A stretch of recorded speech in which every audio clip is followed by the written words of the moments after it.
So today we are going to deal with the contents in the 16th chapter about the demons and the demonic qualities, the transcendental qualities and so on. So before we commence, as usual, we'll start with our paying obeisances to Sri Sri Radha Govinda of the ISKCON temple at Nantur, Mangalore, and seeking the grace of our founder Acharya, Srila Prabhupada, and the blessings of my Shiksha Guru, Namanishta Das Prabhu. So let's commence with the prayer. Om Namo Bhagavate Vasudevaya.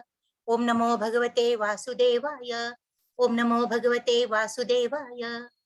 Om Ajnanatimirandhasya Jnananjana Shalakaya Chakshur Unmritan Yena Tasmai Sri Gurave Namaha. Sri Chaitanya Manopishtam Stapitam Yena Bhutale Swayam Rupa Kadamaiham Dadati Swapadantikam. He Krishna Karuna Sindho Dinabandho Jagatpate Gopesha Gopika Kanta Radha Kanta Namostute. Tapta Kanchana Gaurangi Radhe Vrindavaneshwari Vrishabhanu Sute Devi Pranamami Haripriye. Vancha Kalpatarubhyascha Krupa Sindhubhya Evacha Patitanam Pavanebhyo Vaishnavebhyo Namo Namaha. Namo Vishnupadaya Krishna Preshtaya Bhutale Srimate Bhakti Vedanta Swamin iti namine. Namaste Saraswate Deve Gauravani Pracharine Nirvishesha Shunyavadi Paschatya Deshatarine. Jaya Sri Krishna Chaitanya Prabhu Nityananda Shri Advaita Gadadhara Shivasadi Gaura Bhakta Vrinda. Hare Krishna Krishna Krishna Hare Hare Hare Rama Rama Rama Hare Hare. Hare Krishna Krishna Krishna Hare Hare Hare Rama Rama Rama Hare Hare. Hare Krishna Krishna Krishna Hare Hare Hare Rama Rama Rama Hare Hare. Hare Krishna devotees.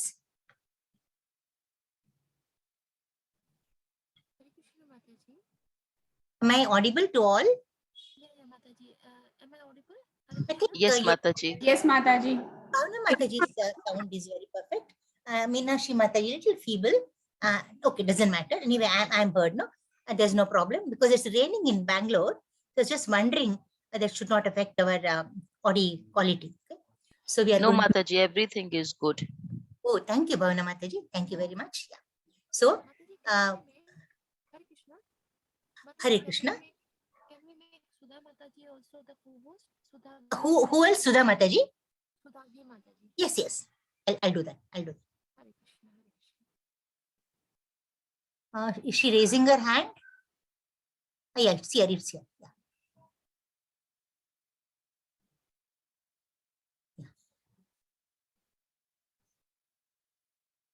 Yes.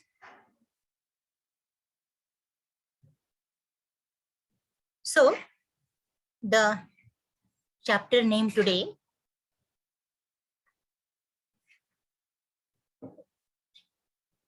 is the divine and the demoniac natures.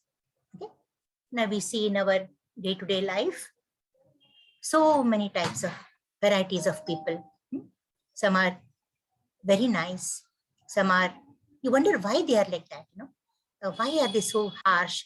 Why you say they're rough? Like, you know, the sandpaper, so rough. But others are so divine, so nice, so smooth, so lovely. You love to interact with them. Whereas these rough people, you feel you are just waiting to get rid of them. Why does this happen? And this is actually what we are going to discuss today: the divine and the demoniac natures. Okay. Now, last chapter was on Purushottama Yoga, 15th chapter. Now, just quick recap. 15, the first 5 verses, they dealt about the inverted banyan tree of the spiritual world, the reflection of which is the material world. So it's a reflection. A reflection is always a reflection, is it not? It is perverted. What is right in the object we see as left, and left as right. So even in real terms, what is right in the spiritual world is opposite here. So, this is actually, though it is real in the material world, this is actually very impermanent, very, very temporary. But what is there in the spiritual world is permanent, very real, and blissful. Okay. So 1 to 5 words, becoming detached from the material world, the reflection of the spiritual world. Now, since this reflection of the spiritual tree is, as I just told you, it's perverted, it's not good. It's all impermanent. It is not pure. It's all contaminated. So what should we do? We have to detach from it. We are born here. We are born here, as you all know, I repeatedly tell you, because of our desires only. We wanted to be what we are today. God has granted. We have come here. We are contaminated. We are in the conditioned mode of life. Now, this conditioned mode of life will give us nothing but repeated births and deaths. That's all. Keep on repeating. So some point of time, we have to shoot out of this circle, this cycle. Okay. So that is actually called as transcendence. Now that can be done only through cutting, not cutting the tree. We are not cutting the tree. We are cutting our entanglement in the tree. We are entangled in the tree. With the family, with work, with so many janjats and all, we are completely entangled. Difficult to come out of that web, of that network. So what should we do? We should do every effort to cut the attachments with the tree. How can that be done? Through Asanga Shastrena, with the weapon of detachment. That's the only way. Be detached. Do everything. Offer that to Lord. Detached. So that will not, you'll not be, that won't get lingering onto you. So you're transcending. First and foremost, you have to come to the mode of goodness. From ignorance, from passion, come to mode of goodness. But that is not enough. You have to transcend that too. Okay? By detaching with the weapon of detachment, then you become transcendental. Then you are fit for, you are actually qualified for liberation. Okay? So 6 to 11 shlokas, transmigrations. How does the soul transmigrate? After death, what happens? Now, what do the people in the different modes, what sort of, just last time you saw how, the entire Goloka chart, where one goes after doing good deeds, where one goes after doing medium sort of deeds like the passion mode, and where one goes after behaving in ignorance. Okay, so now obviously we'll have to go to this those planets. How does that happen? Okay, how does the subtle body arise from the dead body, along with the mind, sense, and intelligence, the soul, of course, and then it rises, and then it actually enters into another body, and that is already prepared by the subtle body. It enters there. At transmigration. Then 12 to 15, Krishna's position as the maintainer, he's the maintainer. Actually, he's everything. He's a creator, he's a primary creator, he's a soul maintainer, and he's also the primary annihilator. Though Brahma does the job of secondary creation, Shiva does the job of annihilation. Behind that, it is the Lord. 16 to 20, the 3 shloka Bhagavad Gita summarizing the Vedas and the Vedanta kinds of living entities. That's about the last chapter. Now we come to the 16th chapter. It's a small chapter, but wonderful things. It's a very easy going chapter. 1 to 6 shlokas, transcendental and demoniac qualities. Okay. Sudha Mataji, anything you want to ask? You have raised your hand. No, Mataji. Okay, fine. Now 7 to 20 that discusses the demoniac natures. 21 to 24, the choice, escaping to the supreme destination. The choice is always ours only. We can decide whether you want to go to hell or to heaven. Okay, it's our choice. So only 24 shlokas in this chapter. But beautiful shlokas, beautiful understanding, in-depth understanding. It's very nice. So chapter 16 synopsis, chapter 15, I just told you, I will not go to it again. Okay. Now 16 explains the divine qualities that elevate one on the tree and leads ultimately to liberation. So what is our intention, main aim? In this tree, we have to elevate to the higher. See, we are somewhere here. Okay, the animals are here. We have to elevate to the highest position, become demigods, go to a higher position. Okay. Now, what are the qualities required to go there? That is very important. Then also explains the demoniac qualities, which take the person down to hell with no chance of returning to state of liberation. Okay, so qualities and mentality which drives one on the lower side of the tree and ultimately to hell. Okay. Now 16 to 1 to 6 verses. Now Lord Krishna enlists, he gives us 26 characteristics of saintly people. How should a saintly person be? You see them. In fact, when you think of these qualities and think of certain persons who are in your mind, you can relate it to them too. Okay, that qualities that elevate one on the banyan tree and ultimately help in getting liberation. Okay. Now, who is going to read the shlokas? Two participants. Very good, very good. Please kindly unmute them to chant the Hare Krishna. shloka. Yeah. Please take your turns. Sudha Mataji, then Vijam Mataji. Please, Hare Krishna. This has 3 shlokas, Mataji. There are 3 shlokas, so you can one can recite or you can decide how you want to do it. Okay. Yeah. Hare Krishna Mataji. Hare Krishna, Mataji. Hare Krishna. Hare Krishna. Please recite. Yeah.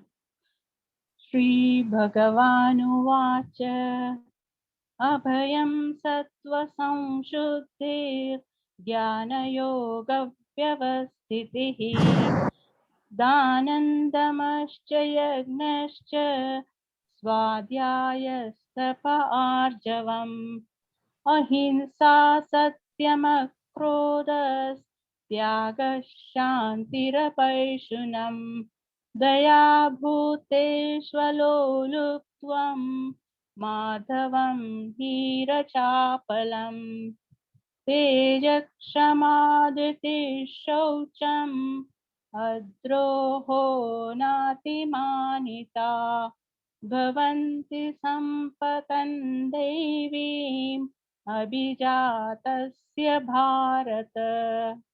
Thank you, Mataji. Very well recited. Yeah. Should I read that, ma'am? Yeah, please. Can you see it? Yeah. Yeah. Yeah. Translation. Supreme Personality of Godhead said, fearlessness, purification of one's existence, cultivation of spiritual knowledge, charity, self-control, performance of sacrifice, study of the Vedas, austerity, simplicity, non-violence, truthfulness, freedom from anger, renunciation, tranquility, aversion to fault finding, compassion for all living entities, freedom from covetousness, gentleness, modesty, steady determination, vigor, forgiveness, fortitude, cleanliness, and freedom from envy and from the passion for honor. These transcendental qualities, O son of Bharata, belong to godly men endowed with the divine nature. Thank you, Hare Krishna, Mataji. Mataji. Hare Krishna, Mataji. Bhagavad Gita, it is 16.1. There are 3 shlokas involved here. It's beautiful, actually. So, there's a word coming here, Daivi Prakriti. Okay, we'll discuss this. Daivi Prakriti. What is Daivi Prakriti? Daivi is always divine. Okay? Prakriti. Our activities performed in the mode of goodness, according to Vedic rites. So what we see, all of us, we have to follow the Vedic injunctions. We cannot behave the way we want. Okay, even rituals, maybe our day-to-day behavior, in etiquettes, you have to always follow the Vedas. Okay, so that whatever activities we perform in the mode of goodness, obviously they are all the Daivi activities are performed in the mode of goodness only. One can't do it in passion, maybe partly yes, but then still most of it is in goodness. Okay, according to the Vedic rites. They are all transcendental in nature. They're all spiritual in nature, not ordinary qualities. An ordinary mundane person cannot have these qualities at all. Okay, even if he tries, he cannot. See, you cannot rub yourself against a stone and become get a color which you want. Okay? You have to be born with it. They are born with it. Are transcendent in nature, auspicious for progress on the path of liberation. If you intend to get liberated, which all of us want to, you know how ghastly this Kali Yuga is. Only 5,000 years are gone in this, still such a lot remaining. And these 10,000 years are supposed to be golden years. So that is the reason, because of golden years only, because golden, our God, gold incarnated in the gold color, in Chaitanya Mahaprabhu appeared. Okay, the golden age. So we can make the best use of it. Okay, if we don't make best use now, we'll never be able to get anything better in our life. Okay, because as we proceed, it's going to be very, very bad still. I'm not scaring anyone. It's truth. And whatever Veda Vyasa predicted till now about this Kali Yuga has come absolutely true. Okay, so who is Veda Vyasa? God incarnate, Lord incarnate. So whatever is predicted is absolutely true. So it's going to be ghastly still. So let us make the best use of it. All of us want liberation. Okay, activities done in the modes of passion and ignorance have no possibility of liberation. Okay, so never, never, never, please, after knowing the qualities today, see, introspect within yourself. You correct yourself. We can always do it. We can always do. And I keep telling you, karmas are not eternal. Karmas can be changed through our effort. So they can't get liberated. What is the choice? Choices remain in the material world as human beings, life, death, birth, disease, old age, all that, or descend to animal life, the lowest life. That is much worse. This is worse, that is much worse. Okay. Now the best is to get liberated and get transcended to the Goloka Vrindavana. You saw it last time, how beautiful it is, how nice Vaikuntha Lokas are there. In this chapter, the Lord explains both. What does he explain? Transcendental nature, its attendant qualities. What are the divine qualities? What are the advantages and what are the disadvantages? Demoniac nature, its qualities, advantages, disadvantages. Abhichatasya, I just told you, you can't rub against the stone and become what you want to become, lustrous or whatever. You can't be that. You have to be born with that. Abhichatasya is one born with transcendental qualities or godly tendencies. Okay. Garbhadhana samskara. What is that?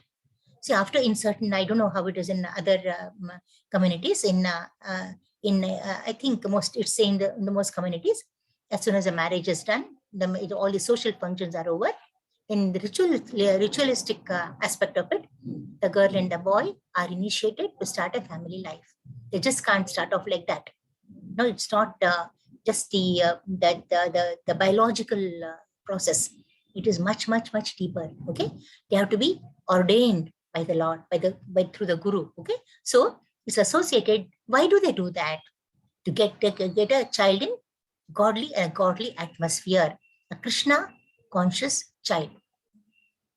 According to Bhagavad Gita, getting a child is not like getting the way the cats and dogs are born. It's getting a Krishna conscious child, and that is Krishna himself. Okay. Now we see here. Yeah. If the parents want a child with godly qualities, I've not mentioned certain things here, but I can brief you with that. They should follow the 10 principles recommended for the social life of the human being. What those 10 principles are going to come along. Okay. Now it is said that, first of all, you have to marry a devotee. Then before you decide to get your child, you have to be chanting Hare Krishna Mahamantra for a certain period of time, as much as you can. Okay. Maybe 48 is one mandala. one is called one mandala. 48 days you can have a penance. Both can be chanting Hare Krishna Maha Mantra as much as they can. Okay, with the devotion, then you think of getting a child. Okay, so that will be obviously a very Krishna, very divine child.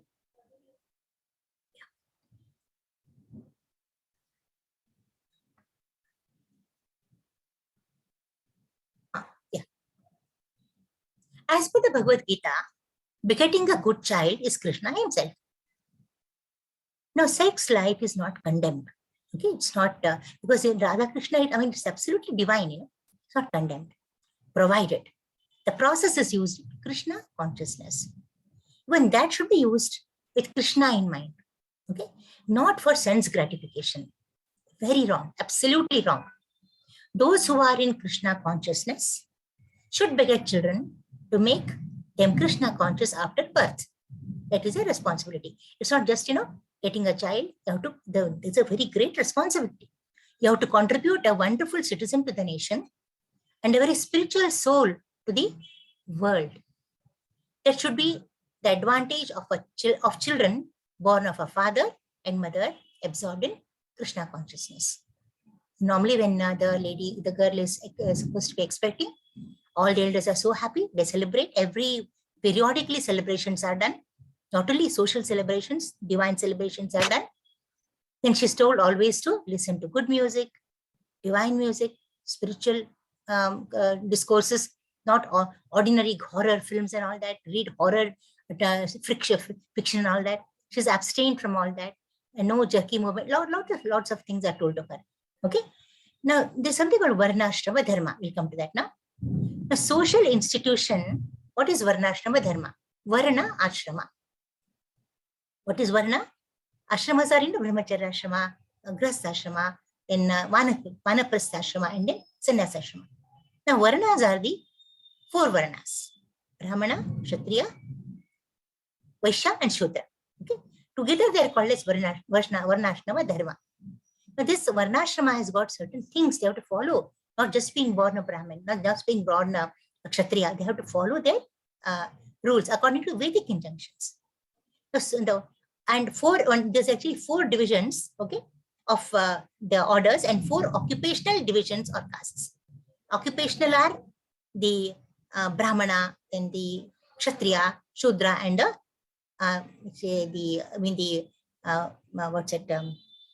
Vaishya. Okay. Now the other caste based on caste are the on the order of life are the Brahmacharya, then Grahastha, and the Vanaprastha and the Sannyasa. Okay. Now let's see what they have to tell us. Such divisions are based on educational qualifications. The most learned were supposed to be then Brahmanas. Okay. Now the less learned, lesser than them, or may not be so learned at all, the Kshatriyas. Much less the Vaishyas. But it is whole. Please remember, please don't, I'm not offending anyone here because, now it doesn't really apply so much because all are really very much lettered, they're very much educated. Okay. So you cannot say that they have no educational qualifications. They're much more educated than the Brahmanas. This was then the Vedic period. Okay. Let us know what was then. And now, just review what is present today. Okay. But when it was in Vedas, it is actually based on the Vedic educational qualifications. To keep the society peaceful and prosperous with spiritual knowledge to get liberated. It was not meant to compartmentalize people and then put them into pigeonholes, treat them separately. That was not the purpose. The purpose was to have a peaceful society and a prospering society. See, even in our house today, just realize the woman of the house is everything. When she is preaching, she's saying shlokas, she's worshipping, she's a Brahmana. And when it comes to showing some chivalrous act sometimes, then she shows her Kshatriya quality there. She can't be, if a thief is coming home, she can't sit, idly looking at what is happening, and she has to have her wits and see that she averts the damage. And then she becomes a Vaishya when she has to calculate money for buying the grocery and all that. She just can't be like just a mundane housewife and she can't be so very aloof from this present day lady. Okay. And the Shudra, because when the servant doesn't come, just to do all the chores in the house, the household sweeping and mopping and all that she has to do, cleaning and all that. Okay. So now it is a little different. So that one can get liberated from the material world. The whole purpose of the Varnashrama Dharma is ultimately all is the same. Everything all rivers lead to the ocean. So all want to get liberated. Ultimate goal is to get liberated. In Varnashrama, the sannyasi is the highest, most highest status actually. He is actually brahmachari. The person is the renounced order of life. He's completely renounced the world. Okay, is the spiritual master of all the social statuses and orders. What does it mean? Statuses means all the Brahmana, Kshatriya, Vaishya, and the Shudra. Orders means all the others. Brahmacharya is the first one, Brahmacharya, then Grahastha, Vanaprasthi, and then the Sannyasi is the last one, but he's the first. He has the maximum respect in society. I mean, please understand very carefully. A Brahmana is supposed to be is the spiritual leader of all the other statuses. Okay, he's considered a spiritual master of the other three sections, namely Kshatriyas, Vaishyas, and the Shudras. But above Brahmana is Sannyasi. So Sannyasi is on the top. Brahmana above the three. Okay, and Sannyasi is also a spiritual master to the Brahmana. So Brahmana is also subordinate to a Sannyasi. Okay? A sannyasi should be in all actually codes of conduct for a sannyasi should be fearless. If he is not what we are going to discuss now, if he is not that, he should not venture into sannyasa at all. It's not a joke. Okay? Fearlessness, very important. Capable of living alone.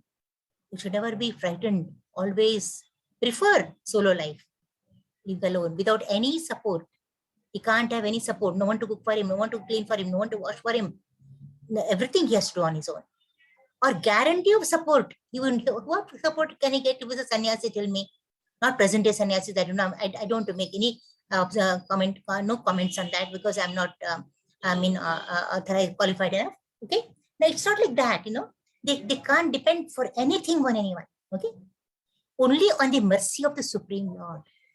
If he gets some place to stay today, fine. Could be even under a tree. Happy.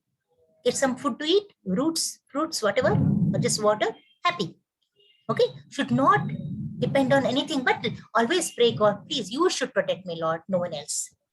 If he has fear of protection, supposing a person has got fear of protection, what will happen to me? I've left all my people and come here, I've renounced the whole world. Now what will happen? I mean, how will I live?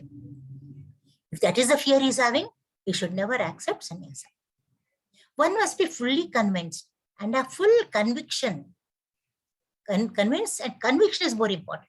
That is strong belief that Krishna as Paramatma within our hearts, he's seeing and knowing what one surrendered to him intends to do.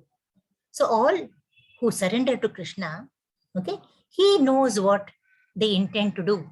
If sannyasi has pledged his life for sannyasa, Lord knows it. He will help him out. There's no need to fear at all. He should say, I shall never be alone. That is a conviction. Even if I live in the darkest regions of a forest, I shall be always accompanied and protected by Krishna. That is a faith he must have in Krishna. Even if a tiger comes in front of him, he should just stand. Not get fear, not run away. Nothing will happen. Unless actually the secret is, or the truth is, the wild animals are afraid of us. We need not be afraid of them. Now, because of defense, they try to attack on us. You tried, it's so difficult though, because I've seen when I was in college, there was a snake, snake session, there's a mini zoo in Bangalore. And from there, the person had come with lots of snakes to give a talk actually. He had brought a python. It was a python actually, it was on his neck like a garland. Then he was talking as he was having the python around his neck. Then at the end of it, of course, we had tea and all that. Then so he asked a girl, I still remember her name very well. I can't forget her name. She was so bold, Renuka. She said, I have a request. I want this python on my neck. He said, are you sure that if you get scared, you may not outwardly show it? Even if you show the adrenaline secretion becomes more in your body due to your fear, it will just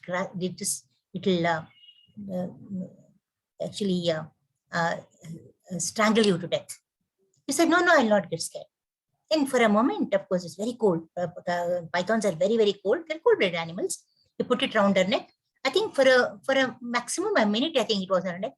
Started, we could make out it's very heavy also, very heavy. And immediately he pulled it off because then it just strangles off the person. So we should not be afraid. If a tiger comes, if you stand in front of it, say Hare Krishna. But that's difficult to get that, courage. If you say that, nothing, the tiger will do nothing.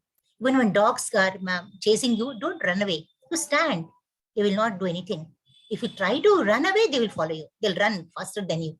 So Abhayam is this is Abhayam, extremely necessary for a renounced person. Okay. Now, even in the case of Ramakrishna Paramahamsa's wife, Sharada Devi, she was coming from Maika, her mother's place, to her husband's place. There was a forest in between. And all of course, they are divine people. She was all clad with a lot of gold and all that. The thieves come on the way. They want to loot her. She says, she calls them, addresses them as brother. They become submissive. They do nothing to her. They say, brother, what do you want from me? You want this gold? You take it. See, if this attitude is there, see, a small girl of 5 years and all, that's all. She had so much of it. She was divine. Okay. So that is it. All of us should have this. Not only sannyasi, we also should have it. Okay. Sattva samshuddhir. What does it mean? Purified existence. Distancing from women. And actually, it's very important. We should not, sannyasis should never actually be close to women, it is said. Example, Chaitanya Mahaprabhu. Okay. At Puri, feminine devotees could never come close to offer him respects. They were advised to go down from a distant place. They could not come close.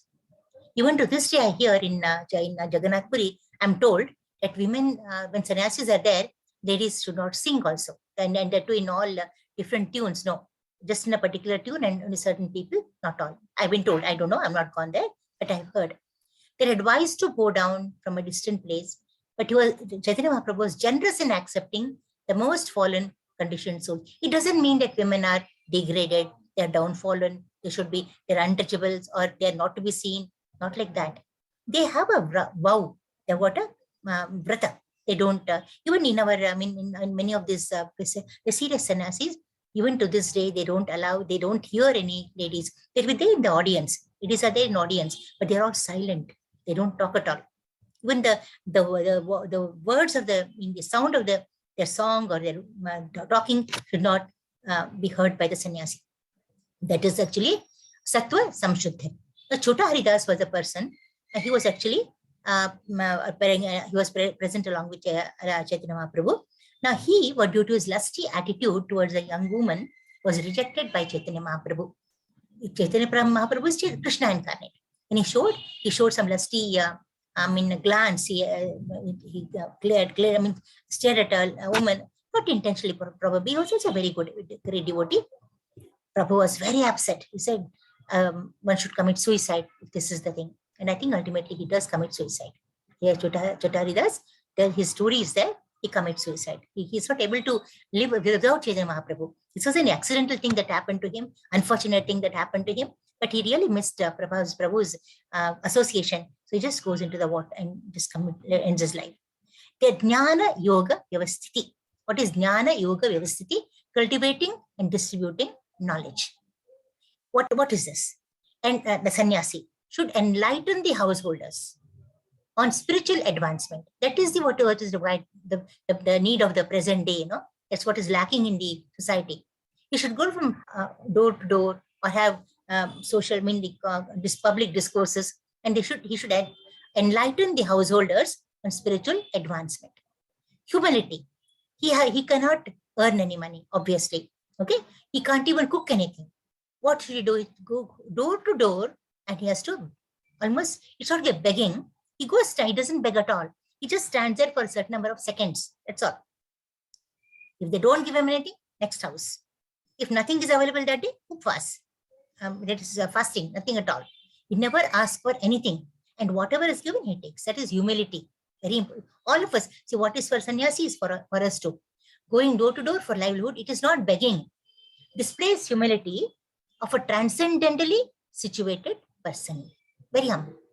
Propose to remind the householders of the much forgotten Krishna consciousness. People have forgotten Krishna, so remind them. Okay? So obviously, when someone comes and stands in front and doesn't ask for anything, you can make out they want something. If you give without asking if something is given, it is so divine. Logical preaching of Krishna consciousness is a sacred duty of a sannyasi. See, logically, you have to make them understand what is Krishna consciousness. It's not just going chanting without belief or going on worshipping without belief. That's not Krishna consciousness. It is devotional service to Krishna. That is Krishna consciousness. Okay? And of course, chanting with full faith, 100, you have to get absorbed in Krishna's devotion. If not advanced, if all these features are not there for a sannyasi, he should not accept the renounced order of life. He should just refrain. If insufficient knowledge, supposing he is insufficient, okay, may not be 100% not there, insufficient knowledge. And he should cultivate it from a bona fide spiritual master. And so that can always be done. He can always go to spiritual master and get enlightened himself. Then enlighten the world. That is for the sannyasi. Then we come to grasta. It's a householder. What should he do now? Should earn honorably and honestly. It's very important. Honesty is very, very important. The money got through some other means, odd means, is actually not, it's actually sin, not money. And of that, give 50% to propagate Krishna consciousness. Okay. Give charity to institutions engaged in Krishna consciousness or spirituality. You may say it could be anything. Could be when, in Christians, it could be for Jesus, could be for, whatever, they're based on the religion, doesn't matter. But spiritual purpose, that's very important. Okay? The receiver should be deserving. Sapatra dana. You can't give money to some person who is going to use it later for drinking or gambling. He comes dressed in a very ordinary cloth as a beggar, and you give him something out of compassion, and he'd use it for some.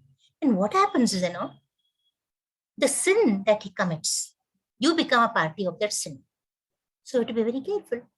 So don't give up. And then there's a trick. Many people ask me this question. They said, Mataji, how will we know that he's deserving or not? He looks so needy and all that. Then do one thing. Say Krishna Arpana. While giving something, say Krishna Arpana. What does it mean? Krishna Arpana, you're giving to Krishna. Then Krishna will take care of it. What will Krishna do? The next question. He will give him the good sense not to use it for the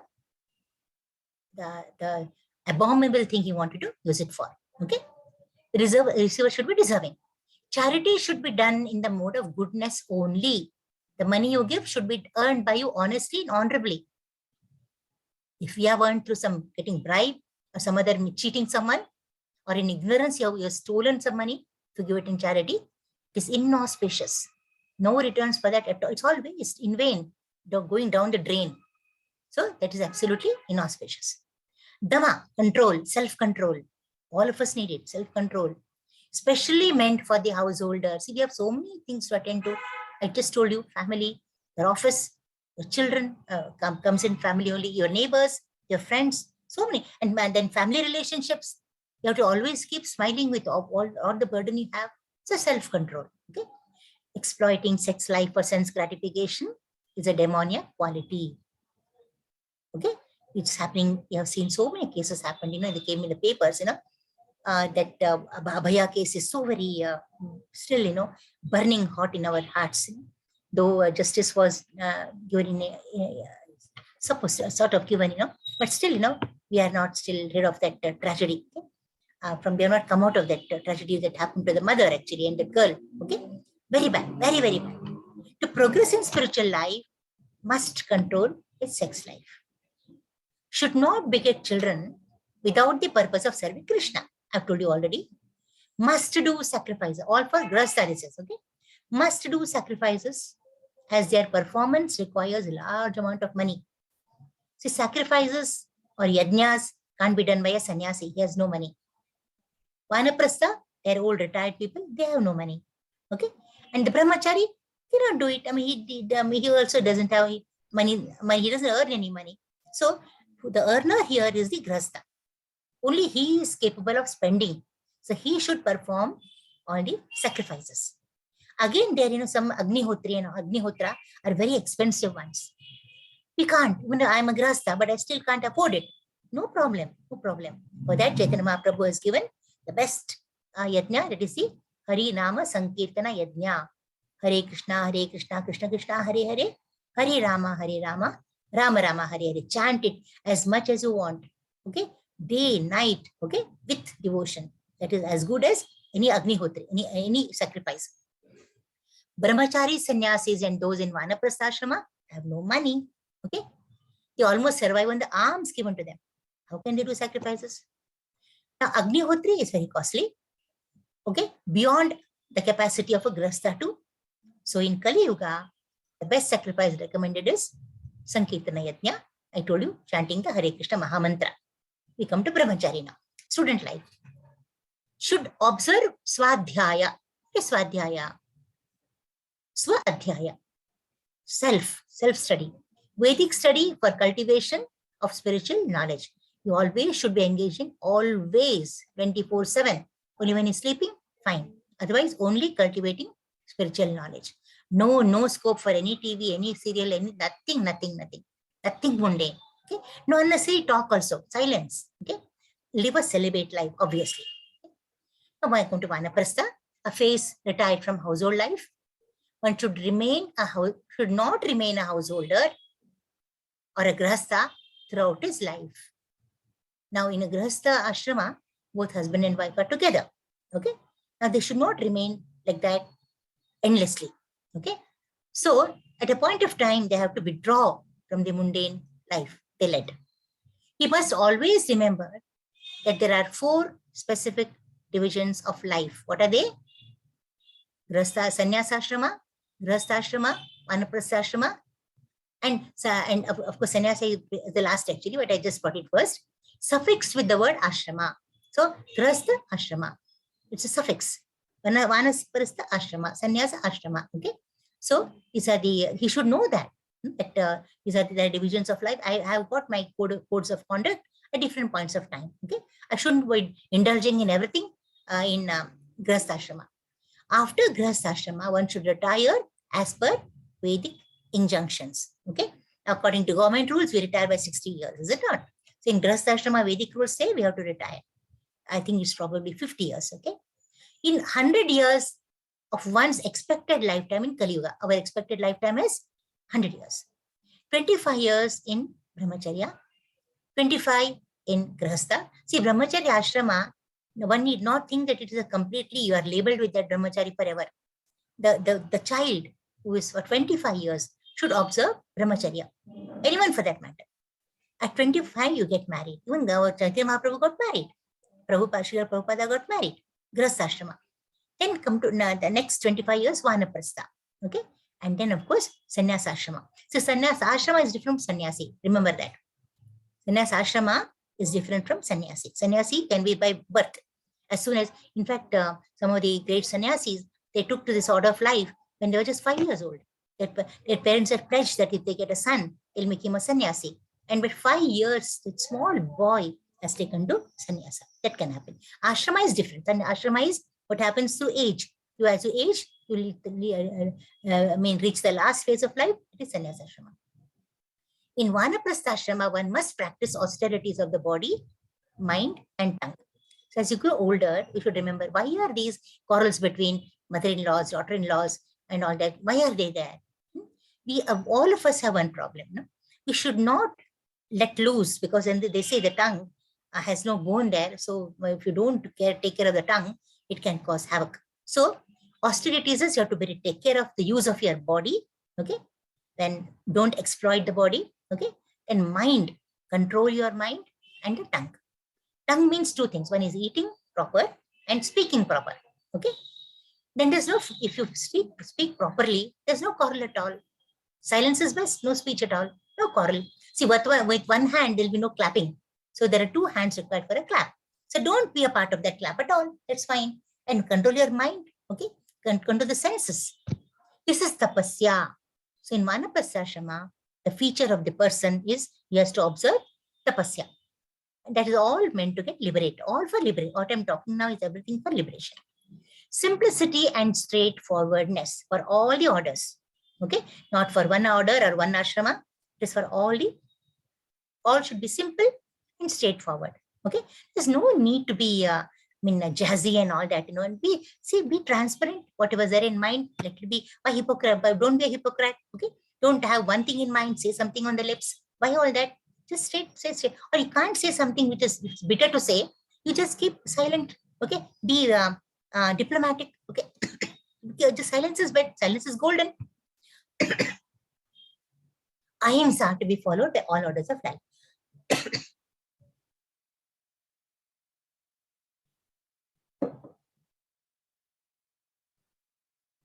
What is ahimsa? No one, we think that not killing animals is ahimsa. It's not the only thing. Or being violent, not being violent is ahimsa. Sorry. It's not that.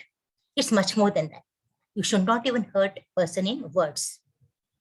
Not only physical beating, it's also words. Words can also beat very badly. Much more that the harm, that the pain is much more than the physical abuse.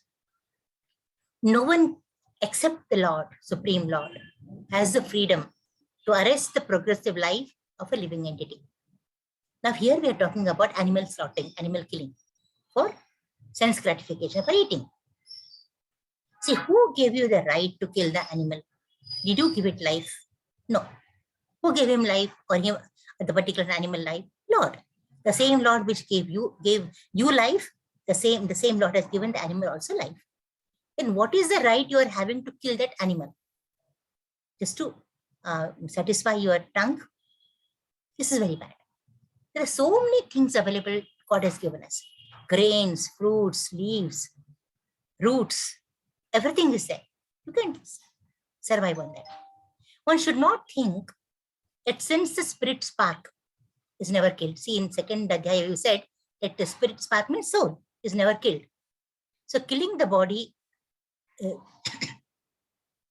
for sense gratification is sinless, thereby harmless. You may say, oh, I'm killing the body. Body and soul are different. Even if I kill the body of an animal, the soul continues to live. So what's the problem? You may ask that question. But that is not absolutely right. Actually, it makes you sinful and it is very harmful. Okay, so one should not think that since the spirit spark is never killed, killing the body of an animal for sense gratification is sinless, thereby harmless. That is very wrong understanding. Man can live on abundant grains, fruits, milk supplied by the Lord. There is no necessity to kill animals to live. In the absence of an art, I've told you in earlier chapters, somewhere I've told you, when the animal is dying, it's struggling actually. I've seen it also struggling. It will say, okay, you are killing me today. Don't worry, I'll come back and I'll come to kill you. What's the big fun? You're going to be killed by the same animal later. Why you want to invite all that? Yes, I have not seen it. Yes, you have not seen it. It will happen to you one day. And then you will be wondering, or many people wonder, I have even seen that in classes. They say, why am I suffering so much? Why? What did I do in this lifetime? Nothing in this lifetime. It's all past lifetimes only. So be careful. Okay. In the absence of an alternative, okay, supposing you have to kill for some sacrifice, okay, then what is suggested is in Vedic injunctions, you offer the animal to Lord and then you have to consume it. Okay, but those days, what they never see, those in Vedic period, they never killed an animal with a weapon. There were mantras for killing, mantras for again, regenerating them. So by mantra is tried to stab, and they never used a knife to kill or something to kill. Okay, that was okay. Again, they just revived the animal too. But nowadays it's not like that, to kill with a weapon. That right we don't have at all. Okay, there's no alternative. You have to offer it to Lord, but then there is no such necessity at all. Okay, persons desiring to make spiritual advancement should never kill animals. Never, never, never. Please. It's a matter of time. You can always get adjusted to your changed diet habits. You can do it slowly. You can do it, but that is very important. The animals killed would also be. Look at that. See, the animal you kill an animal XYZ. I don't want to name it. Okay, you kill an animal.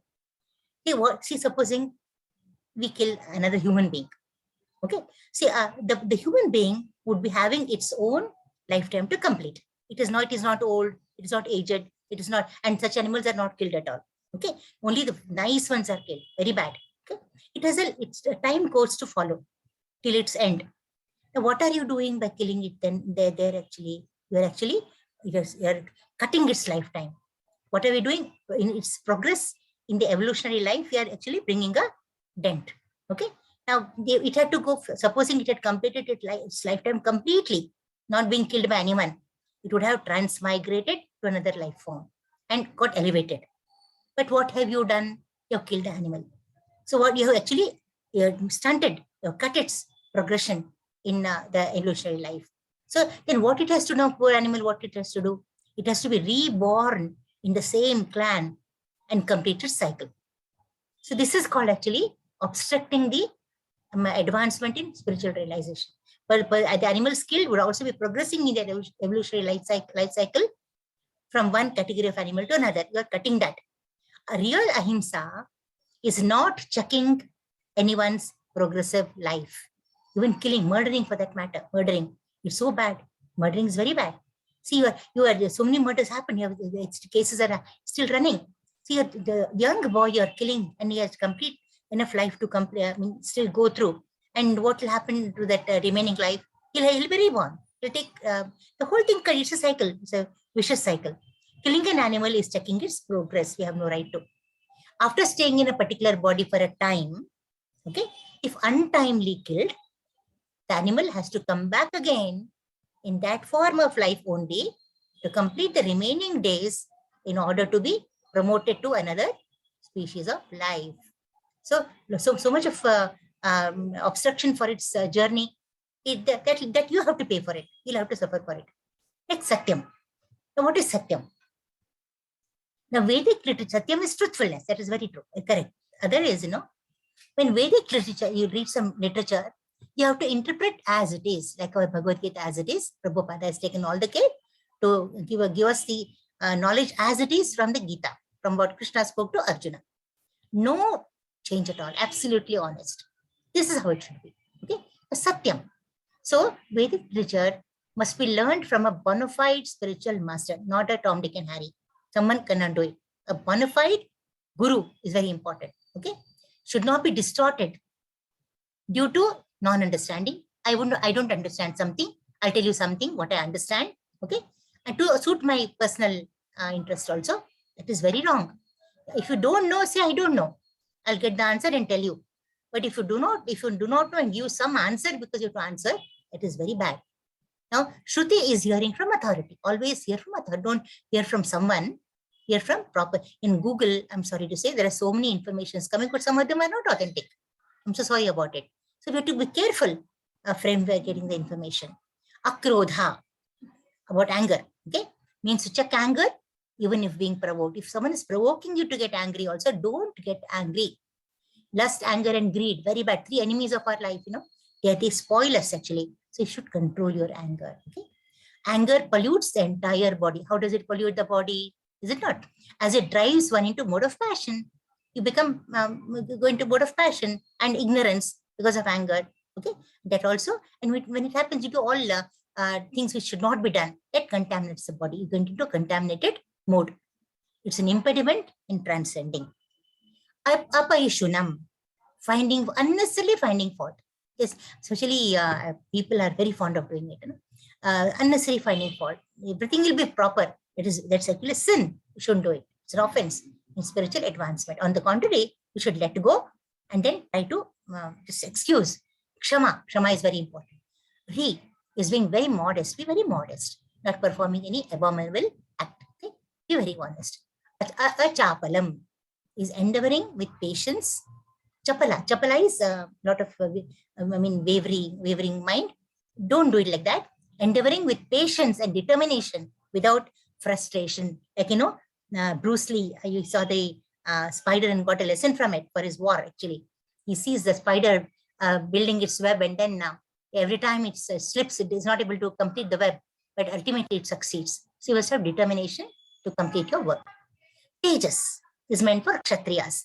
Tejas is for they should have valor, chivalry. The Kshatriyas, they are there to protect the weak people. Okay, so they have to be very strong. Should not pose themselves as non-violent when violence is required. When there's violence required, now all our soldiers go on the border, They can't be there and they can't say ahimsa and all that and say, I don't want to be violent. When they're required to fight for the nation. So they have to be violent there. Okay. But we should not be violent. Brahmanas should not be violent. But they should be violent. If they are not violent, that is actually a sin. That's what Krishna tells Arjuna. If you now don't behave like a Kshatriya, you are when the point of the consideration of sin comes in the first chapter. He says, I'm going to accumulate sin. Krishna tells him, no, it's not a sin. You are a Kshatriya. You are bound to. You should fight. It's not a sin for you. If you don't fight, it is sinful. When able to curb down his enemy, supposing he's able to curb down. Supposing the enemy surrenders. Okay, both hands up is surrender. Then he should forgive also. Then you should not kill him. Go and just shoot him. Very bad. That is, you have to forgive him, and for minor offenses, that's allowed. Okay, that is kshama. You're giving him. Okay. Now shaucham is cleanliness. Okay. What sort of cleanliness? Cleanliness in body, mind, and dealings. Very important. Dealings is very, very important. Your mind should be clean. No anger, no envy, nothing negative in your mind. Body should be obviously clean, external cleaning, and dealings. Whatever you do honestly. Okay. Especially meant for the mercantile people, the Vaishyas. They can't do, but unfortunately, to make a profit, they have to take to cheating. They have to say, this mine is the best, you buy this is very good, and pay one for, you double sometimes, and then that you should not do. They think that is the only means of getting money, but that's not that. Krishna has kept an arrangement for him to get money. If he does that way, whatever money he gets, that is all the money he gets. But if he does not do it that way, does honestly, he'll get multiple times that he's going to get. He should think of every Vaishya should think of this. Okay, be honest. Definitely, you'll get much more than you really get by not when taking to proper means. Should not deal in black marketing. Okay, nati manita. That is for the Shudras. The Shudras, the sweepers, over there, they should not expect too much of respect. See, they are born as Shudras. What to do? Can't help it. Expecting honor applying to the Shudras, the worker class or the lowest class.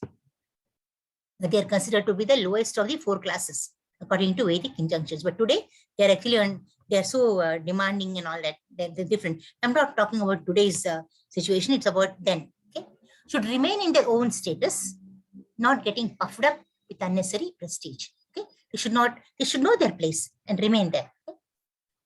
That is a dharma. Nothing wrong. That is a dharma.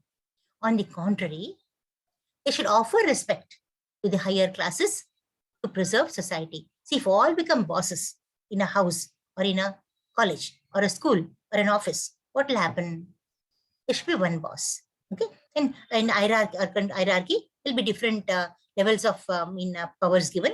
They are different. If all have the same power like CEO, then it will be chaos. It can't happen. Okay, so you have to learn to offer respect to preserve the harmony of the institution where you're working. Okay, that's very good. And I always keep on telling one thing. I tell one thing. See, don't think you're serving men. Ultimately, all of us are serving Lord. Why do you think you're subserving? If your CEO is there, or your boss is there, or someone is there, if you're very obedient and all that, don't think that is a code of conduct that you're doing it. But ultimately, even your boss or CEO is serving Lord only. So ultimately, you're all serving Lord. So keep that in mind. Then you will never feel bad at all. The low esteem will not be there in you at all. All that, sir, if you count all these, I have counted, there are 26 qualifications. All these 26 qualifications mentioned are transcendental qualities. Okay, they're all very divine qualities. Should be cultivated according to the different statuses and of social and occupation. Okay, social is, I told, occupation is all your Brahmana, Kshatriya and all that. Social is your actually Brahmacharya, Grastha and all those. Okay, practicing them, men of all classes can gradually rise to the highest state of transcendental realization. Beautiful. Okay, this I will skip because I have told you all this in detail. I have told you there's no need to. We can skip this chart. We can skip this also. All we have done this. Okay, and this one I want to tell you now. Now here quality, then forgiveness, kshama. Now varna or ashrama, which has to follow it, and description is given here. Now, who should give forgiveness? All of except Kshatriyas.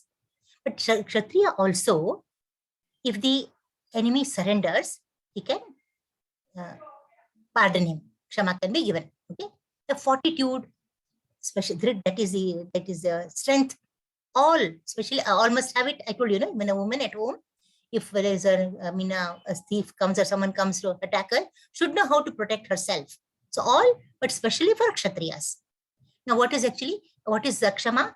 I'll just go to the previous one. Forgive minor offenses of others. When one is able to curb down his enemies, he has to forgive them. He may, under certain conditions, show forgiveness. He has to be very conditional in that, okay? Because there are cunning people outside, that he has to have the shrewdness. And fortitude, mental and emotional strength in facing difficult situations required. We all need it. So that's why I'm telling you, all of us, even the men for that matter, I hope I'm not mistaken, you have to bring all the portfolios at home. You can't be, you're a man, you're an earning member of the family. At the same time, when it comes to cleaning, or when it comes to earning, of course you do, and then protecting you have to do. You have to be also like a Vaishya. So all the things you also have to do. It's a requirement for the harmony of the house. If the man says, no, I'm earning, I will do nothing else, the lady has to do everything. And she'll actually die soon out of the burden that she has to take. I'm sorry to say that. If everything she has to do, it's terrible. So man you have to work shoulder to shoulder. Only then you get a harmonious, peaceful, happy life. Okay? And cleanliness. All have to follow this, especially the Vaishyas. Now, why Vaishyas? What Shaucham are they talking here about? About cleanliness in dealings. Don't cheat. Don't do black marketing. That's very important. So all of us have to be clean, of course. In external, internal cleaning is there. Of the mind, heart, body has to be cleaned. All that is there. But dealings is very, very important. Okay. Internal cleaning means having a clean mind and a clean heart, full of love, compassion. Okay. In mind, all positive thoughts, always nothing negative, all positive. Okay. Convert negative into positive. Okay. And when facing difficult situations, you must have that strength, mind. Internal is mind and heart. External, body. You have to keep your body clean. Have bathe every day and all that. And dealings with others. No blackhead marketing or underhand dealings. The freedom from envy, adroha. Adroha is no envy, non-enviousness. Don't be covetous. Okay, all have to follow it. Okay, not resentful of another. And lastly, freedom from the passion for honor, nati manita. That is it. In fact, that all of us have to have it. We should be always humble. We have been studying that only. See, all the mana, apamana, all that, you should leave it. Don't worry about that. You have to be always equipoised. Especially Shudras here, because you must respect others, should not be puffed with unnecessary prestige and honor, okay, and remain in their own status. Okay. Now we come to the fourth shloka.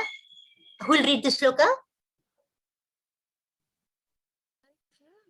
Any hands raised? Yeah, please, Mataji or Prabhuji, please read.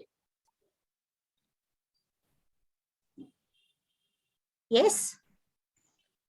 Hare Krishna Mataji. Yeah, please read. Yeah. Okay. Dambo darpo abhimanascha krodha paurushyam evacha ajnanam chabijatasya partha sampadam asurim. Arrogance, pride, anger, conceit, harshness, and ignorance, these qualities belong to those of demonic nature, O son of Pritha. Yes, yeah. Thank you, Mataji. Thank you very much. Yeah. Look at the elephant here behaving arrogantly the way it wants. Mad elephant, okay? Now, what is the meaning of the phrase, the royal road to hell? Okay? Now, there's a very nice phrase here used in this purport, royal road to hell. We are actually paving the road to hell ourselves. That is a royal road to hell. Refers to demon. Now we come to demoniac qualities, or the horrible qualities. Okay? If the royal road, hell, there's no other road you need to take. Okay, no nice road or anything. You have a road created by yourself to hell. Okay, that's what we are going to read now. Not following the principles, first of all, laid down in the Vedic injunctions, making the show of advancement in religion and spirituality. Make a show of it. Okay, don't follow any principles. Okay, you have your own principles, own God, own principles, own rules, everything, and you just make a show of advancement in religion and spirituality. That's very wrong. You should never pose. Posing is very bad. Be what you are and don't show. It's better. Okay? Always arrogant and proud of possessing some type of education or much wealth. These people, you please remember who the people you see in society. I think probably they're all devotees, and you will not come across such people. Maybe the earlier section people you would come across such people, but they are there, whether you want them or not. They are weeds in our society. You can't help it.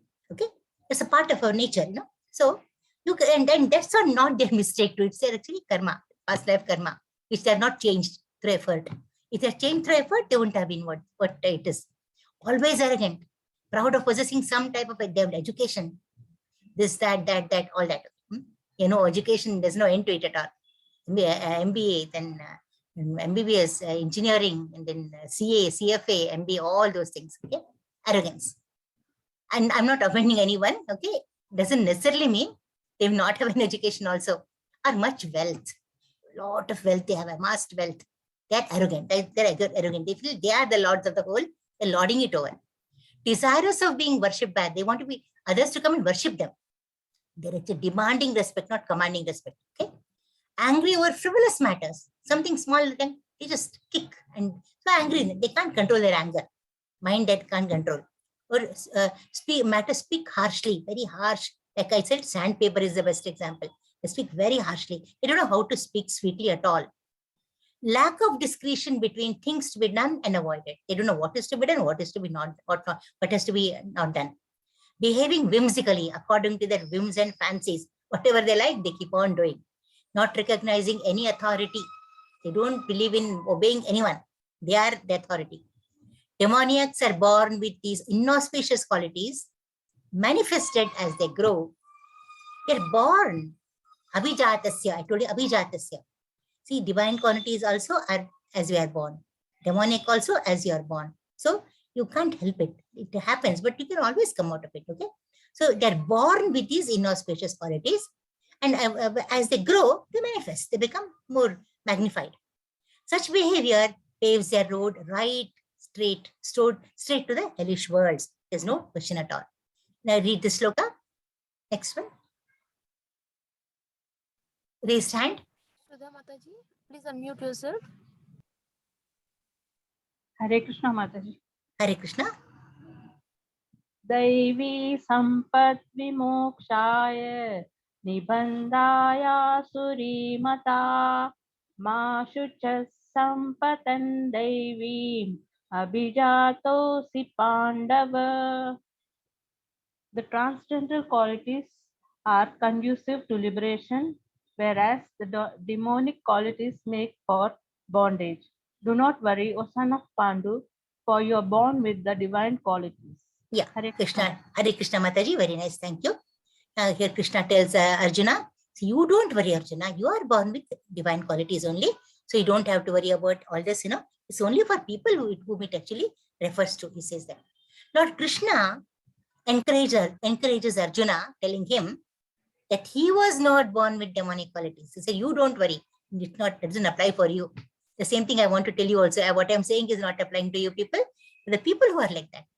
Involvement in war was not demoniac, because he was considering the pros and cons, how much no one could have thought as much as Arjuna did. He was wondering what will happen to Bhishma, what will happen to Karna, not Karna actually, what will happen to Dronacharya, what will happen to his great his uncles and all that, father-like and all that. He's worried, concerned. He look at pros and cons. Okay? He's just not prepared to fight because he has the valor. Whether respectable persons such as Bhishma and Drona should be killed or not, he's thinking about that, considering. Okay, there was no anger. He has no anger at all. Show of false prestige, not at all there, or harshness in his behavior. Okay, it is demonic. For a Kshatriya, shooting arrows at the enemy is considered transcendental. So Kshatriya should fight. It is divine for him. Refraining from doing so is demoniac. If he doesn't do it, it is demoniac. As Arjuna was following the regulative principles expected of his order, there was no cause for lamentation as he was transcendentally situated. Okay. Our next shloka, we'll take this fifth one. Same thing, I think. Same thing. Yes. But transcendental qualities are conducive to liberation. Okay. Demoniac qualities lead to bondage. I think just a revision only, a flow chart. We have done all this. We have done all this. Lord Krishna encourages Arjuna that he's born of saintly qualities and his fighting is not demoniac. On what basis Krishna considers that Arjuna is born of saintly qualities and his fighting is not demoniac? First thing is, since Arjuna considers the pros and cons, okay? He doesn't just jump into fighting, okay? To perform the regulative principles of different orders of life is transcendental action. So whatever your order of life suggests it, you do it. It is transcendental. Kshatriya shooting arrows at the enemy is considered transcendental and not doing is demoniac. Now next shloka will take 6-1. Yes.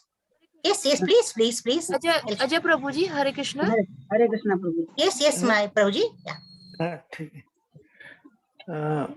हरे कृष्ण माता जी। Hare Krishna Prabhu. दौभूत सर्गो लोकेस्मिन् दैव आसुर एव च दैवो विस्तरश प्रोक्त आसुरं पार्थ मे शृणु। Ocean of Partha. In this world, there are two kinds of created beings. One is called the divine and the other demoniac. I have already explained to you at length the divine qualities. Now, hear from me of the demoniac. Demonic qualities. Yeah. Thank you, Prabhu. Hare Krishna Thank you Mataji. very much. Yeah. The conditioned living entities, we are all, are divided into two classes. Okay. Divine and demoniac.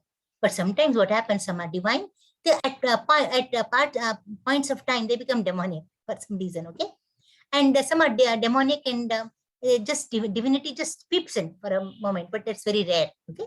But divine becoming demonic at times, the slight possibility is there. Okay.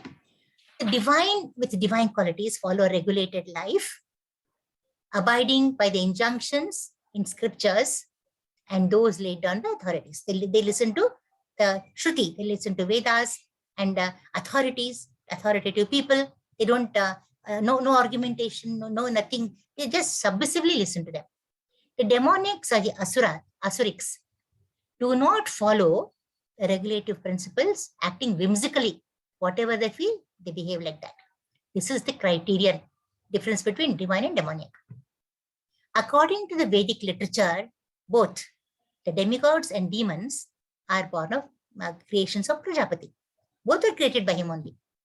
They differ in their obedience to the Vedic injunctions. Okay, so only in obeying to the Vedas, Siddhiti and Aditi, they actually are the mothers of these demons and the suras and the asuras. Now they differ in the obedience to Vedic. They don't. The only thing is the asuras are disobedient to the Vedic injunctions, and the suras are actually they listen to the Vedic injunctions. So in this shloka, this is again a flow chart only. I think there's no need to. You can skip it also just for you to revision divine demoniac. Yeah. Then both are born of Prajapati. Differences. One of them follow the regulatory principles, others do not. Okay. Next one. Oh, 7 to 20 shlokas. 7th one, who is going to take it? Meenakshi Mataji.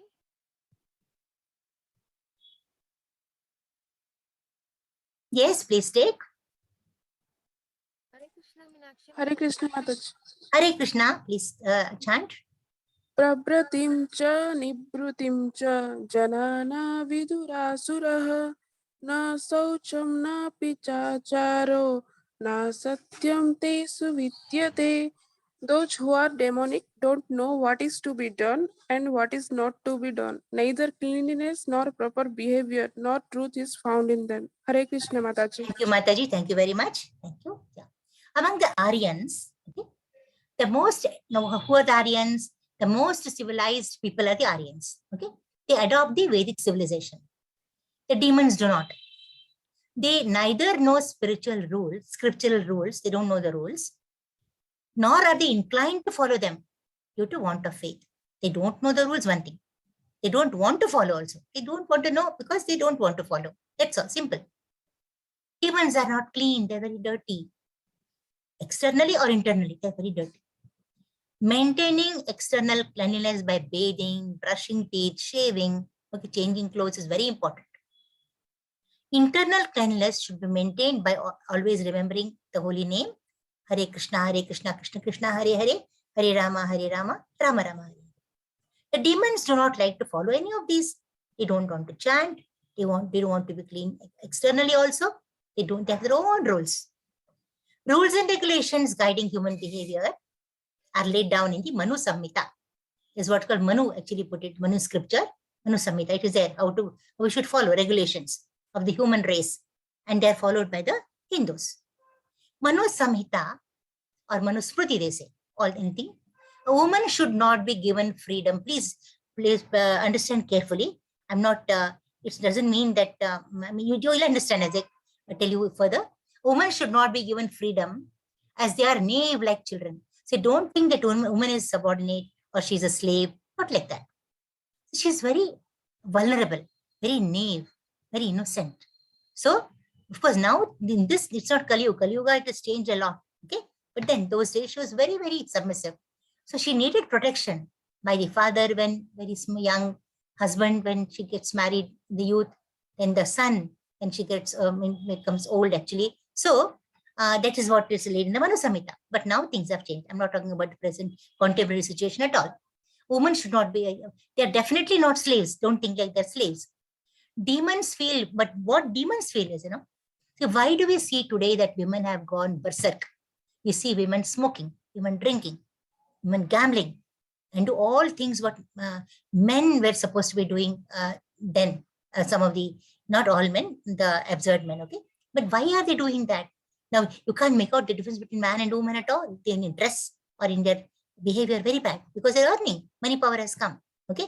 Now, for that, what it is said here is, it's a demonic quality. A woman should be as she is. She may earn a lot. If we are president of India tomorrow, doesn't matter. But she should be feminine. It's very important. Demons feel women should be given much freedom as men show. They feel, demons feel that, that even women should be given the same freedom. So what is happening actually is, she's protected in every stage of life those days. Okay, I've told you that.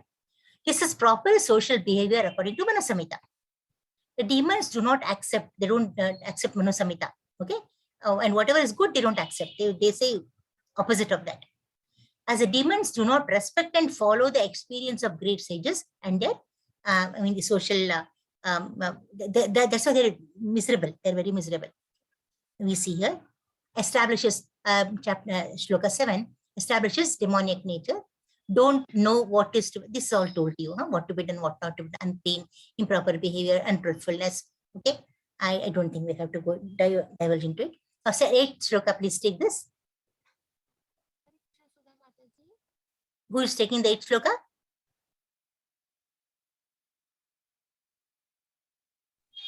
Hare Krishna, Sudha Mataji. Yeah.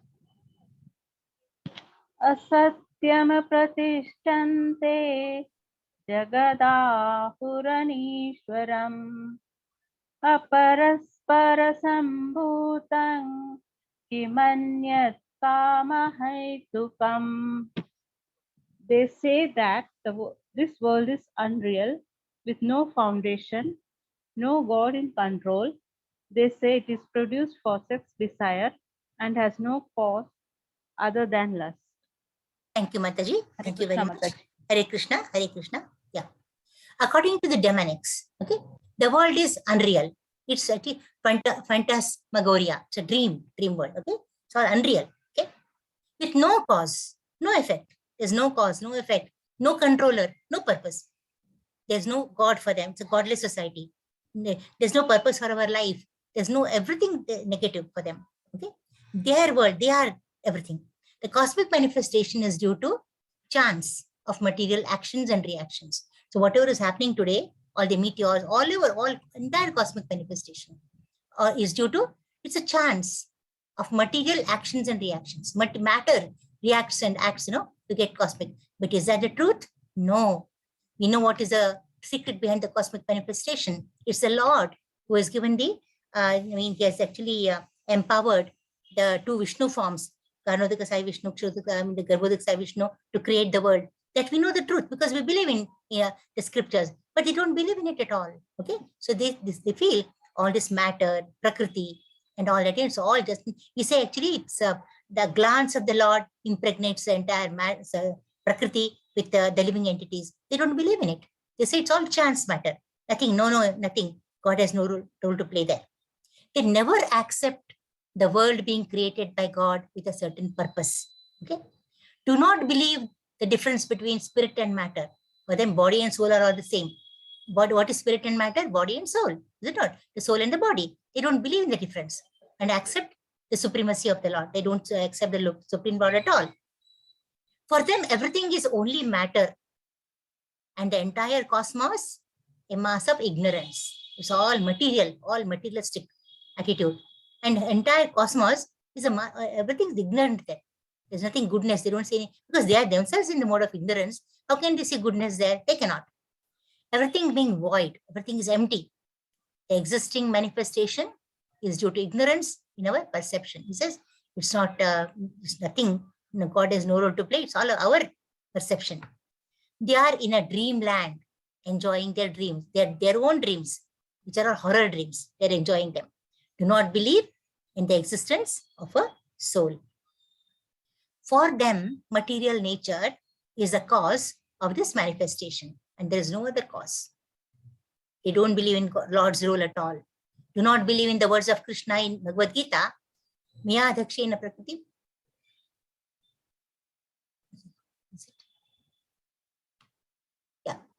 Maya Adhakshena Prakriti Suyate Sacharacharam. Under my direction, Lord says, under my direction, the whole material world is moving. They don't believe in it. They have no perfect knowledge of the creation of the world, as they do not believe in a standard understanding of the scriptural injunctions. They don't read, first of all. If they read, they don't believe it. They don't believe authorities. They don't do anything which is good, which is actually conducive to knowledge. All opposite. And here we see demoniac, in the philosophy of the demoniacs, actually. World is unreal, no God in control, no cause other than lust. And thus this world is produced of sex desire. Okay. Now, ninth sloka, who is going to take this? Hare Krishna, Ajay Prabhuji. Hare Krishna Mataji. Hare Krishna, Prabhu. Etang drishting avastabhya nastatmanorpabuddhayah prabhavanto grakarmanah chayaya jagato hita. Following such conclusions, the demoniac, who are lost to themselves and who have no intelligence, engage in unbeneficial, horrible works meant to destroy the world. Hare Krishna Mata. Hare Krishna, Prabhu. Thank you very much. See, obviously, when they don't have good thoughts or negative thoughts in their mind, they're bound to everything negative there. They are actually towards doing activities towards the destruction of the world. We can see an atomic explosion is happening there, is it not? They're all less intelligent. Why does it happen? They're all less intelligent. They're engaged in activities targeted to destroy the world. Nuclear weapons causing harm, disturbing peace and prosperity. They think of all such things. They use their brains in doing that. And what do those weapons do? They are meant to destroy the world. And they also get destroyed. They don't mind it. See, these suicide bombs, people they come with, they're also getting destroyed in the whole process. But someone gets money, all demonic money, with no concept of God, think that they are advancing. With all that, whatever they think, whatever they're doing is advancement. Try to enjoy this material world to the utmost limit. They only want to enjoy, materially enjoy the world. Always engaged in inventing something for sense gratification, considering that as progress. So whatever gratifies their senses, they think, oh, that is a great thing they're doing. But nothing for the soul. The soul is actually, it is bereft of food and water. It is starving. The soul is starving, unfortunately. That is why we say, that's why even the lifetime in Kali Yuga has become less. And even that 100 years is coming down to very less. People are dying at young age because, the soul is actually deprived of the proper food it must get to get nourished. Spiritual knowledge is not there at all. In reality, people are becoming more violent. You can see it. I don't have to tell it in more words. Cruel to animals and humans. They're very, very cruel. lack the knowledge of behavior with others. They don't know how to be. Everywhere you go to a marketplace, anywhere, no peace talk. All coming to shouting only. They don't know how to behave properly. Gentleness is absolutely not in their dictionary. Animal killing, very prominent among demoniac people. They want to kill animals, enjoy animals, eating them. Such people are enemies of the world. They are actively enemies of the world. I think this also has been done. Illusion, they have no, they're illusion, so they have no intelligence. So they are all destructive things they do and engage in unbeneficial, horrible works meant to destroy the world. That's called Ugra Karma. So we say this Ugragami is in Hindi. Ugragami are terrorists. Ugra Karma, they do painful, horrible, destructive acts. Now this one who will take the shloka 10th one. Hare Krishna, Meenakshi Mataji. Yes, Hare yes, Krishna, Mataji. Mataji. Please take Mataji. कामम् आश्रित्य दुष्पुरं दम्भमनमदन्वितः मोहात् गृहीत्वा सद्ग्रहन् प्रवर्तन्ते असुचिव्रतः. The demonic taking shelter of insatiable lust, pride and false prestige, and being thus illusioned, are always shown to unclean work attracted by the impermanent. Impermanent. Hare Thank you, Krishna, Mataji. Mataji. Hare Krishna, Mataji. Thank you very much. Thank you. Yeah. Now, acquisition of impermanent things are associated with lots of anxiety. Is it not? Impermanent things. A beautiful house, lot of anxiety. Building it only is a big anxiety. Okay? It's impermanent. Tomorrow you have a earthquake here, something happens, it's going to race to the ground. Is it not? And then a beautiful car, costly car, you buy it. What is the guarantee? I'm not predicting bad things, but you can't rule it out. There can be an accident. There can be damage to you and to the vehicle. Okay, a lot of anxiety is there with that. Flying but you have to. But you're in a city. It's become a city now. Flying in the air, going across, because our airplanes are not that very perfect. So anyway, anxiety is there. Not that accident is going to happen, but anxiety. Board the plane, you have a lot of anxious thoughts. Okay. So yet the insatiable lustful desires for material enjoyment in demoniacs keep increasing. See, they know it is all impermanent. They know there's a lot of anxiety, but still the lustful desires, insatiable, you can't control, you can't satisfy them at all. They keep on increasing. They want more cars. They want better cars. They want better houses, better clothes, everything better. Nothing, no curbing at all. See, we need clothing to cover our body, a house to live. Is it not? Why be so specific about spending so much of money on that? This is due to this illusion, Maya. Okay, again, due to their Avijatasya, okay, Maya, obscuring their intelligence, leading them on the wrong path. See, in Maya illusion, our intelligence is obscured, covered, completely covered.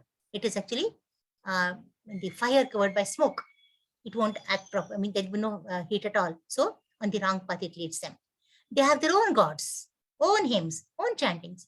They have their own, Hiranyakashipu had, he said, I am the God. Okay, and all mantras in his name only, and chantings actually for him. It's not the way. He was a demon. It's a demon. Are focused on sense gratification and accumulation of wealth through improper means. The means are very, very bad. Okay, are committed to unclean vows. Ashuchi vrataha, unclean vows. Okay, now what is unclean? What is unclean about it? Obviously, what is unclean will accumulate sins only. It can't give them blessings, definitely. Okay, being attracted by wine, women, gambling, meat eating, the ashuchi are unclean habits. Due to false prestige and pride and prestige, all is false. Okay, they create some principles of religion not approved by the Vedic injunctions. So they're proud. They can't even say, they can't bow down. Because they're false prestiges there. No, that ego, ahankara is there. So they can't bow down. So what they say is their own principle, their own religion, and which is nothing is accepted approved by the Vedic injunctions. They create their own laws. Okay. Unfortunately, world creates a false honor for them. Unfortunately, we are seeing that happening in the world today. They are falsely honored by the people. People ovate. Ovation is there for them. Although gliding toward hell, they're going towards hell only, they still consider themselves very much advanced. Next sloka, who is going to, there are two slokas here, 11 and 12. Please take Mataji's. Anyone? Hare Krishna, Mataji. Yes.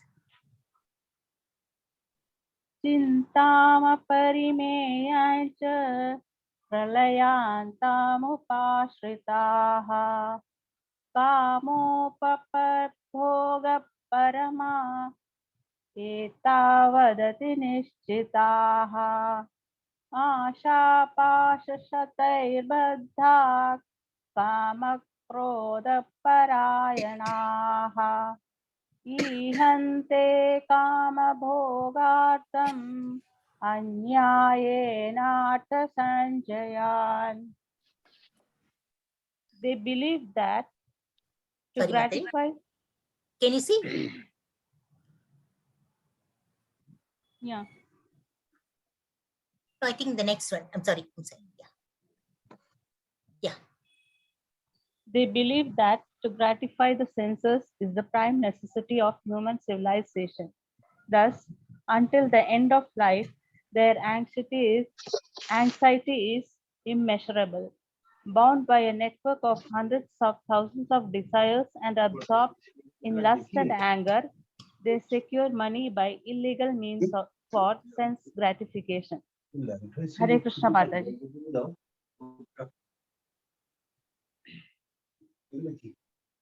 Hare Krishna Mataji.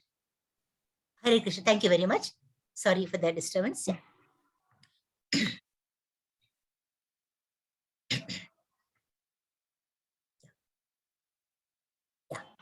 Till their last breath, okay, till the death comes, they consider sense enjoyment as their ultimate goal of life. People, even when they're dying, they want to eat.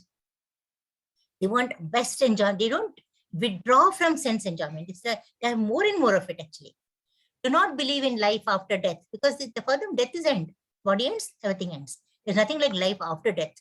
And they don't see, we people are worried about the life after death, so they're working for it in a spiritual way. But they're not bothered at all. For them, there's nothing, no life after death. And the karma philosophy, why are they like that today? Because of the past karma, past deeds. They don't know that. They don't believe in it. Okay? Do not believe that one takes on different types of bodies according to one's karma. Why is a cat, a dog, elephant, an elephant, snake, a snake? Because of its past karma. They don't believe in it at all. And why are they demons? Because of their past karma. Even that they don't believe in. Okay? Their plans for life are never finished. Always planning to the last. Even when death comes, they'll say, you wait, I've got some things to complete. You please wait for me. If the doctor is attending on the patient, a demonic patient, he'll say, doctor, please prolong my life for a few more hours or days or years. I want to complete this plan. But little do they know that the doctor has no freedom. Doctor can do nothing. He cannot enhance your life, Even by a sicker second, you can't be enhanced. It's a moment. Just a moment. And you collapse. That's the end of it. They don't know that. So they think things can wait. Okay?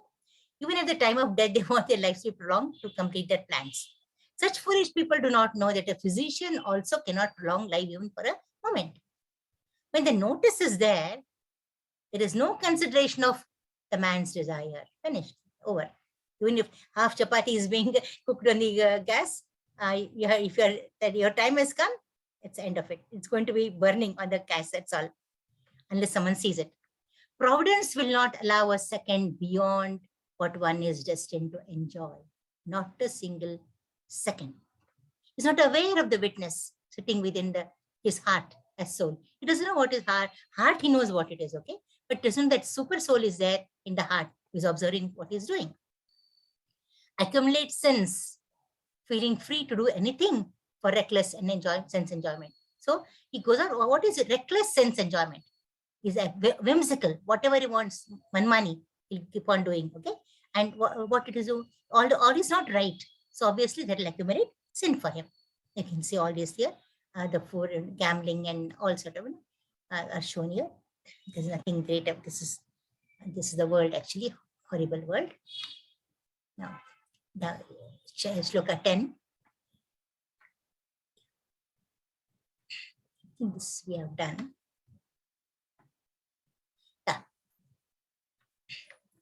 Just a repetition, is a flow chart only.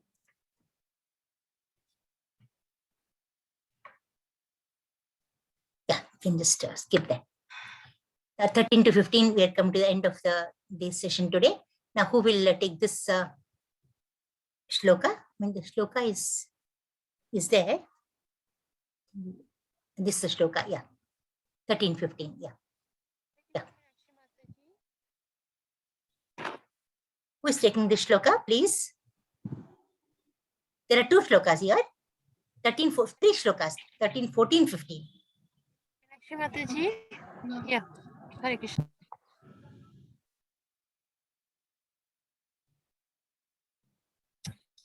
Sudha Mataji, please take it.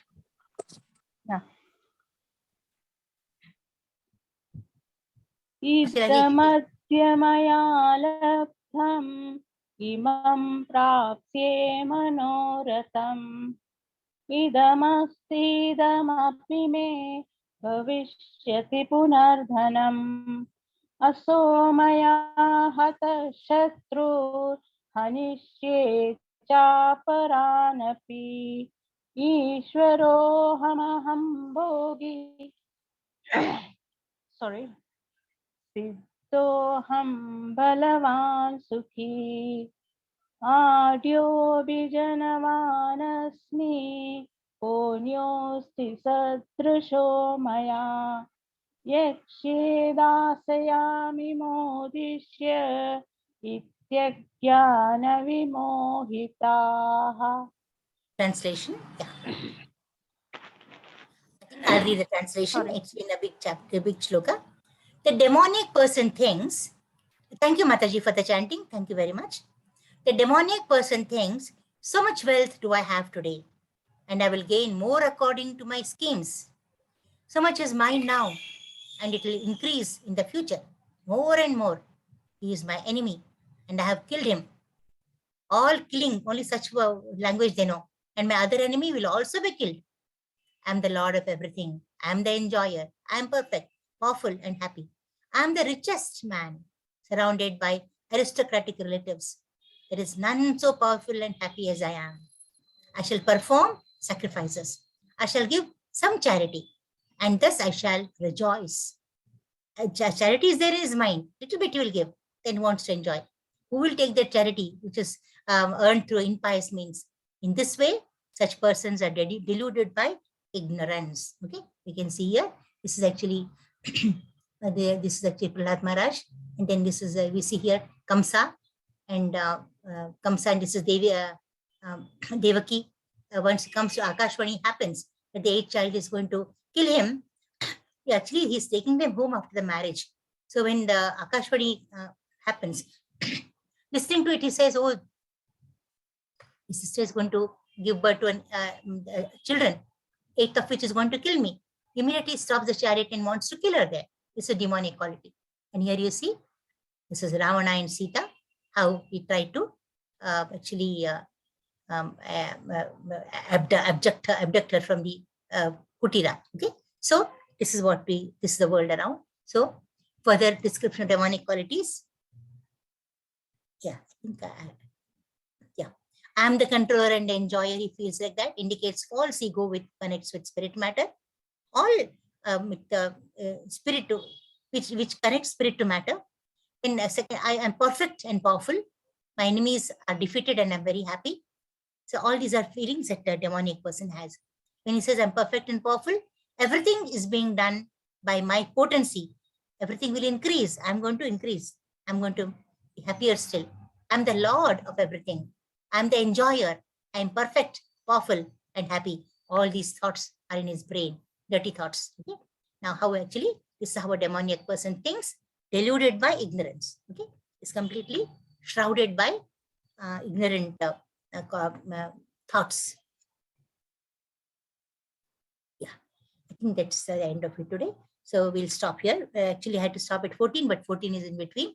So tomorrow we'll continue from the 16th shloka. Okay. So with that, my small prayer, I'll end the session and then you can ask me questions. Vancha kalpatarubhyascha kripa sindhubhya eva cha patitanam pavanebhyo vaishnavebhyo namo namaha. Ananta Koti Vaishnava Krishna Prabhat Kishay Kishay Hare Krishna. I'll stop sharing and then.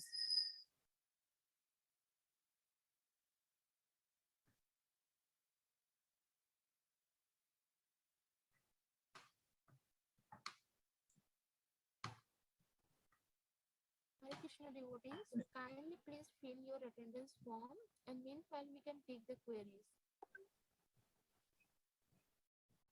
Let's stop sharing. Yeah. Stop the recording too, and then you can ask me questions.